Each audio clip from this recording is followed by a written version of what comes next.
इंसान को इंसान नहीं, कुत्ते बिल्ली समझ के जानवरों की तरह आपस में बांध दिए एक दूसरे के साथ, नतीजा तो ये होना ही है। तुम्हारी तकलीफ मेरे अंदर एक टाइम बॉम्ब की तरह टिक टिक कर रही है। जीवन खाली हाथ खड़ा है सपनों के उस पार। सोच लो उतरने से पहले। मैं तो कहती हूँ कर दो धमाका। एक किस्म की फोर्स्ड मैरिज है।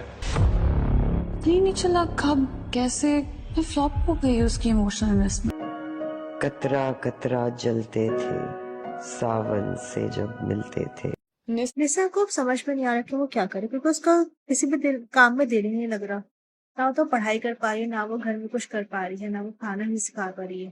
इसी तरह उसके मामू भी इसी तरह से, क्योंकि उसका मूड सही नहीं है तो वो भी इसी तरह से बिहेव कर रहे हैं। फिर आखिर तंग आकर वो अपने मामू से सब कुछ कह दे, वो उनको बता दे कि वो मीरान से मोहब्बत करती है।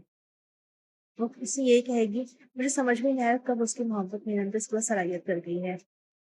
तो उसका मामू से ये कह रहा है कि तुम्हें अपने भी सोच समझ के फैसला करना चाहिए। जिससे जाने दूर में भी मेरी मीरान से यही कहेगी कि तुम इतना परेशान हो अपनी लाइफ को लेके, और तुम मेरे साथ खुश नहीं हो, और ना ही तुम खुश रह सकते हो मेरे साथ। तुम एक ही तमाम में इस तमाम को से खत्म कर दो। तुम जाकर बाबा जान से बात करो। फिर भी मीरान जाकर फिर लाकर अपने बाप से बात करेगा, उनसे ये कहेगा कि इस तरह से बेजोड़ शादियों का यही अंजाम होता है।